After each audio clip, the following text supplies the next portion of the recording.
El Ministerio Conéctate Jesús y Seminarios y Tutorías TISU presentan desde Panamá, Puente del Mundo y Corazón del Universo la serie Feliz para Siempre en el segmento La Biblia al Día.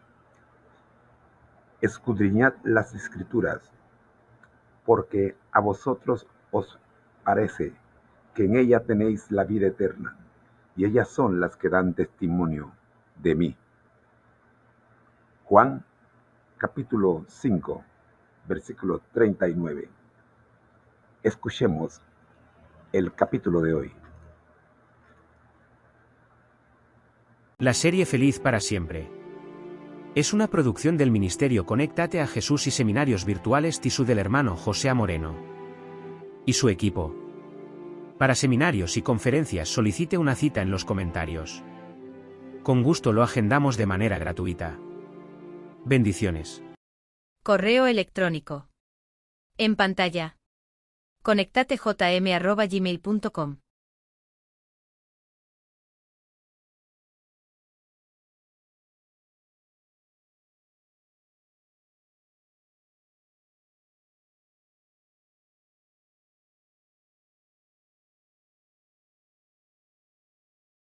Vamos a seguir el análisis de este capítulo realizado por Rosita. Primera de Corintios 10. ¿Tenemos una falsa sensación de seguridad? ¿Tenemos una falsa sensación de seguridad en nuestra relación con Dios? ¿Cómo podemos saberlo? Una falsa sensación de seguridad es la creencia de que una situación es más segura de lo que realmente es. Puede ocurrir cuando alguien subestima un riesgo o se siente confiado y relajado. He aquí algunos ejemplos de falsa sensación de seguridad. Dejar la puerta de casa abierta porque se vive en un barrio seguro. Llevar casco al montar en bicicleta, lo que puede fomentar el asumir riesgos. Dejarse llevar por una falsa sensación de seguridad por la amabilidad de alguien. Ser engañado por modelos climáticos sobre el progreso, generado por IA Google. En 1 de Corintios 10, versículos 1 a 14, el apóstol Pablo repasa la historia del Éxodo y las experiencias de los hijos de Israel al vagar por el desierto.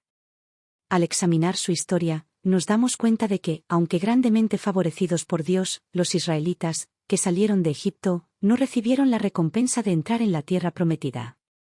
Si ellos, el pueblo elegido, y aquellos por quienes Dios ha obrado tantos milagros poderosos, fracasaron, los corintios, y nosotros, no deberíamos envanecernos tanto con orgullo espiritual como para cegarnos ante el peligro de correr la misma suerte. Comentario bíblico adventista sobre 1 de Corintios 10, versículo 1.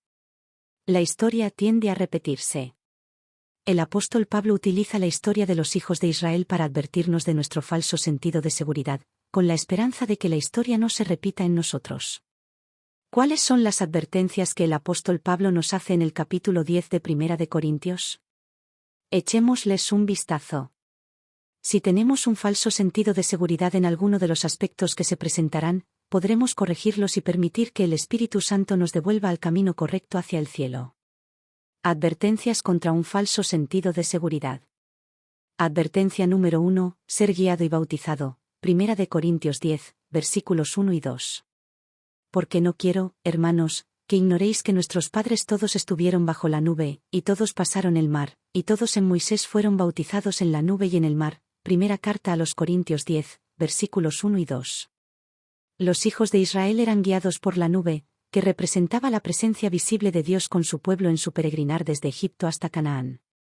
Durante el día, una nube precedía al ejército de Israel en su marcha, y por la noche se convertía para ellos en una columna de fuego. Véase Éxodo 13, versículo 21. Hoy tenemos al Espíritu Santo como guía. Romanos 8, versículo 14. ¿Podríamos tener un punto ciego o tener un falso sentido de seguridad pensando que todas nuestras decisiones están siendo guiadas por el Espíritu Santo? Hemos escuchado a algunos decir que son cristianos de tercera o cuarta generación. Piensan que porque nacieron de padres cristianos son automáticamente salvos. ¿Es así? Según Jesús, para ser cristiano hay que nacer de nuevo del agua y del Espíritu. Ver Juan 3, versículos 3 y 5. Y esto nos lleva a 1 de Corintios 10, versículo 2. Los israelitas fueron bautizados simbólicamente con agua cuando atravesaron el Mar Rojo. Su experiencia puede considerarse como una purificación de su lealtad pasada al pecado en las tinieblas de la esclavitud egipcia, y una promesa de lealtad a Dios por medio de su representante designado, Moisés. Comentario bíblico adventista de 1 de Corintios 10, versículo 2. El bautismo en agua no es una prueba de fuego para los cristianos. Debe haber un cambio en el corazón o en la mente. Debe haber una transformación del carácter y del estilo de vida. Y solo porque alguien ha sido bautizado por agua no significa necesariamente que han sido bautizados por el Espíritu Santo. Basándonos en nuestra experiencia, creemos que un cristiano puede experimentar varias experiencias de conversión y bautismos del Espíritu Santo durante nuestra vida a medida que crecemos y maduramos en Cristo. Judas era un miembro bautizado de los 12 discípulos. Sin embargo, nunca rindió completamente su voluntad a Jesús. Todos sabemos lo que le ocurrió a Judas: traicionó al Hijo de Dios. Advertencia número 2. Los israelitas comían la misma comida y bebían la misma bebida espiritual. 1 de Corintios 10, versículos 3 y 4. Y todos comieron el mismo alimento espiritual, y todos bebieron la misma bebida espiritual, porque bebían de la roca espiritual que los seguía, y la roca era Cristo. 1 de Corintios 10, versículos 3 y 4. La palabra espiritual utilizada en estos versículos significa que el alimento no era proporcionado de forma natural. Todos los israelitas fueron alimentados y nutridos de forma milagrosa en el desierto. Su comida les fue dada directamente por Dios. El pan caía del cielo, y si alguien se negaba a comer el maná, perecería. Véase Éxodo 16, versículo 3. El maná temporal suministrado para el sustento material bastaba para las necesidades terrenales de los israelitas, pero su efecto era únicamente temporal. Los que lo comieron acababan muriendo. Del mismo modo, no hay otra fuente de alimento para el cristiano que la que viene del cielo y se personifica en el Salvador. Aquellos que participan de la palabra de Dios, incluso Jesucristo, no perecerán, sino que vivirán para siempre. Ver Juan 10, versículo 10, Juan 15, versículo 6 y 1 de Corintios 1, versículos 21, 25 y 30. Así como el maná debía recogerse todos los días, en cantidad suficiente para la necesidad del día, así los hombres deben tomar la porción diaria apropiada de alimento de la palabra de Dios para mantener una experiencia cristiana vigorosa y vital. Véase Éxodo 16, versículo 16 y Mateo 6, versículo 11, comentario bíblico adventista sobre 1 de Corintios 10, versículo 3. Al igual que el alimento espiritual del versículo 3, la bebida espiritual se llamaba así por su origen sobrenatural. Fue provista a los israelitas por el Señor, para satisfacer su urgente necesidad cuando estaban sin agua en el desierto. Véase Éxodo 17, versículos 1 y 6, y Números 20, versículos 2 y 8. Dios no abandonó a su pueblo ingrato a pesar de sus quejas irrazonables, sino que suplió su necesidad a través del ministerio de su siervo elegido, Moisés. Para nosotros hoy, ¿suple Dios nuestras necesidades físicas? Una vez oímos a una persona decir que Dios no tenía nada que ver con su vida porque iba a la escuela y trabajaba duro para suplir sus necesidades. Pero nos preguntamos, ¿quién les dio la vida? ¿Quién les dio la capacidad mental y física para aprender y trabajar? Acuérdate del Señor tu Dios. Él es quien te da las fuerzas para obtener riquezas. Deuteronomio 8, versículo 18, Nueva Traducción Viviente.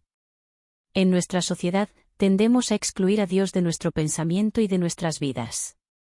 Pero Jesús afirma que Él es la vida, y por lo tanto, Él es nuestra fuente de vida.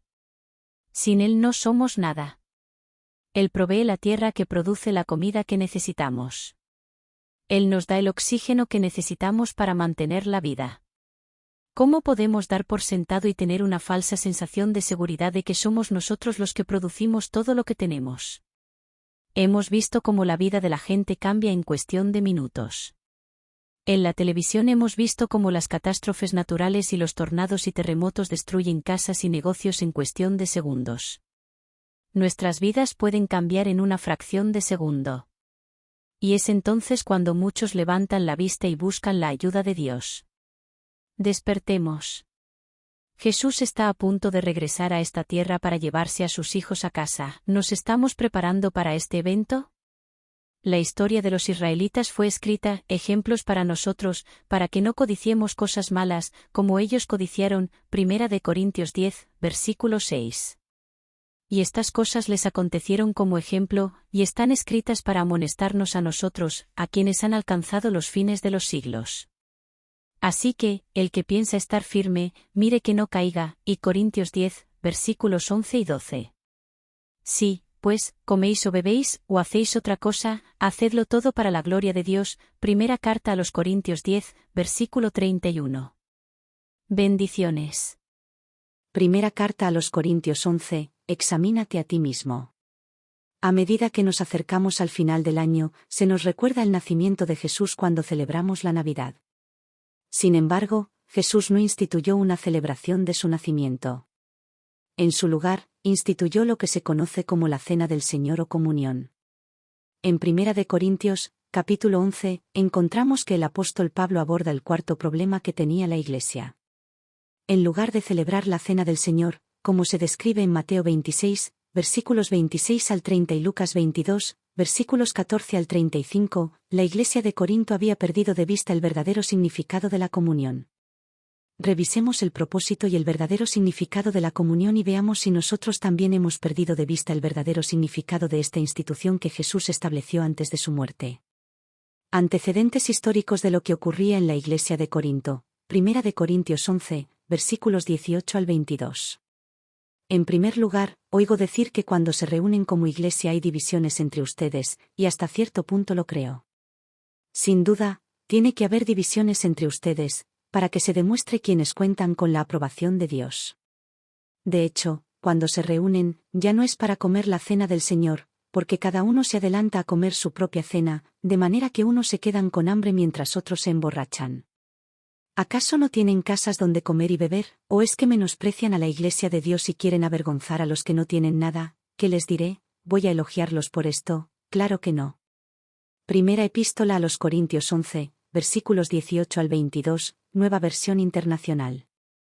El apóstol Pablo había recibido repetidos informes sobre las divisiones en la Iglesia. Él había abordado estas divisiones en 1 Corintios, capítulo 1, versículos 10 al 12. Ahora bien, estas divisiones estaban afectando a una de las instituciones más sagradas establecidas por Jesús, la Cena del Señor o el rito de la comunión. Los primeros cristianos tenían la costumbre de celebrar antes de la Cena del Señor lo que ellos llamaban tina comida de camaradería cristiana o ágape. De ese modo el acto era en su conjunto una conmemoración de la última cena pascual, en la cual Cristo instituyó el rito de la Cena del Señor, Mateo 26, versículos 17 al 21, 26 al 28, y 1 Corintios 11, versículos 23 al 26. En la comida de camaradería cada uno contribuía con algún alimento del cual todos disfrutaban en común con los otros creyentes, para demostrar claramente el compañerismo de amor que había en la Iglesia cristiana, fraternidad que no conoce distinción alguna de casta ni de clase, y que coloca a todos en un mismo nivel. Esa comida antes de la Cena del Señor mostraba que todos participaban de las bendiciones materiales y espirituales que Dios derrama sobre su pueblo, y que no manifiesta favoritismo con nadie. Esta costumbre continuó en la Iglesia hasta fines del siglo IV, cuando, debido al crecimiento de la Iglesia y de sus congregaciones, resultó necesario separar las comidas de camaradería de la Cena del Señor. A causa de las divisiones y grupos que habían surgido dentro de la Iglesia de Corinto, el espíritu de amor y de comunión hermanable que caracteriza a todos los verdaderos seguidores de Jesús, había desaparecido en cierto grado. Esta triste condición se revelaba en la celebración del banquete que suponían que era la Cena del Señor, pues cada participante traía su propio alimento y lo comía sin pensar en compartirlo con otros. El rico tenía mucho para comer, y el pobre con frecuencia no tenía nada. La cena que había sido instituida para conmemorar la suprema demostración de amor se convirtió en un banquete privado, un acto sin propósito ni significado, que cada uno podría haber celebrado en su casa. Esta actitud desacreditó el sagrado rito de la Cena del Señor. Los cismas de la Iglesia en gran medida eran la causa de esa condición, y es posible que los miembros de diferentes bandos comieran por separado debido a su orgullo, negándose a humillarse practicando un compañerismo fraternal alrededor de la mesa del Señor. Comentario bíblico adventista sobre 1 Corintios 11, versículos 20 y 21. ¿Qué representa la Cena del Señor? Primera Epístola a los Corintios 11, versículos 23 al 26. Yo recibí del Señor lo mismo que les transmití a ustedes, que el Señor Jesús, la noche en que fue traicionado, tomó pan y después de dar gracias, lo partió y dijo: Esto es mi cuerpo, entregado por ustedes, hagan esto en memoria de mí. De la misma manera, tomó la copa después de cenar y dijo: Esta copa es el nuevo pacto en mi sangre, hagan esto cada vez que beban de ella en memoria de mí. Porque cada vez que comen este pan y beben de esta copa, proclaman la muerte del Señor hasta que Él venga. Y Corintios 11, versículos 23 al 26. Significado del pan. El pan partido en la cena de la comunión significa la admirable verdad de que así como el hombre obtiene su vida física de Dios, el cual es la fuente de la vida, así también el pecador arrepentido obtiene vida espiritual de Jesús, el Verbo de Dios. El poder y la gracia de Dios proporcionan alimento material a todos los hombres. El alimento físico que es ingerido se transforma, por el proceso de la digestión y del metabolismo, en los tejidos del sistema nervioso, muscular, óseo, etc., y llega a ser parte del hombre. Por lo tanto, el hombre es materialmente lo que come. De la misma manera, el que por medio del estudio hace penetrar en su mente la palabra de Dios y coloca su vida en conformidad con ella mediante el poder de Dios, se transforma de rebelde que vive oponiéndose a Dios y a lo que es mejor para sí mismo, en un amante y obediente hijo de Dios, cuyo único propósito en la vida es reflejar la imagen de su Creador. Significado de la sangre. En los días del Antiguo Testamento se acostumbraba a ratificar o sellar los convenios acordados entre dos partes mediante el sacrificio de un animal. El antiguo pacto entre Dios e Israel fue confirmado con la sangre de animales, Éxodo 24, versículos 3 al 8. El nuevo pacto entre Dios y el hombre, basado enteramente en las promesas de Dios, fue ratificado con la sangre de Jesús, véase Hebreos 10, versículos 12, 14, 16 y 20. El pecador que se arrepiente y acepta el plan divino para su redención, entra de ese modo en el nuevo pacto y, además, testifica de su agradecida aceptación de ese plan bebiendo el jugo de la vid, de la comunión, que simboliza la sangre de Cristo quien ratificó el pacto. Comentario bíblico adventista sobre 1 Corintios 11, versículos 24 y 25. Haced esto en memoria de mí. 1 Corintios 11, versículos 24 y 25. Haced esto en memoria de mí. Estas palabras muestran que estaría ausente cuando sus discípulos participaran después de esta cena. La cena del Señor, que sustituyó el recordativo pascual de la liberación de Egipto, fue dada no como un sacrificio, sino para recordar al creyente en forma vívida todo lo que había sido ganado para él mediante el único gran sacrificio hecho por el Hijo de Dios para toda la familia humana. Ver Hebreos 9, versículos 25 a 28 y Hebreos 10, versículos 3 a 12 y 14. Es esencial que la gran realidad del Calvario, con todo lo que ella significa, nunca esté ausente del pensamiento de todos los que valoran la vida eterna. Comentario bíblico adventista sobre 1 Corintios 11, versículos 24 y 25. Nota: Jesús nunca instituyó una conmemoración para celebrar su cumpleaños. ¿Cómo es que nosotros lo celebramos? Examinarnos a nosotros mismos. 1 Corintios 11, versículo 28. Así que cada uno debe examinarse a sí mismo antes de comer el pan y beber de la copa. El creyente debe, antes de participar en la cena del Señor, repasar con oración y cuidado su vida cristiana, y sentirse seguro de que está preparado para recibir las bendiciones que proporciona la participación en este rito a todos los que están en una relación correcta con Dios. Debe preguntarse si cada día experimenta la muerte al pecado y el nuevo nacimiento al Señor. Si está triunfando en la batalla contra los pecados que lo acosan y si es correcto su proceder para con los demás. Deben examinarse las palabras, los pensamientos y hechos, y también los hábitos de devoción personal, sin duda, todo lo que influya en el progreso hacia la adquisición de un carácter que refleje la imagen de Jesús. Ver 2 Corintios 13 versículo 5, y Gálatas 6, versículo 4. Así como el examen propio y el apartarse de todo lo que es contrario a la mente de Dios es un ejercicio en el cual debe ocuparse cada día el cristiano. Ver Lucas 9, versículo 23. De la misma manera la cena del Señor representa una ocasión especial para la declaración pública de las nuevas resoluciones. ¿Cómo nos preparamos para la cena del Señor? ¿Hacemos antes una fiesta de ágape? ¿Cuál es nuestra mentalidad cuando realizamos el rito de la comunión? ¿Recordamos la muerte del Señor hasta que Él venga? Además del bautismo que nos recuerda la muerte y resurrección de Jesús, Jesús estableció el rito de la comunión como conmemoración de su muerte. La cena del Señor es el único rito que Jesús quiere específicamente hagamos en memoria de Él hasta que vuelva.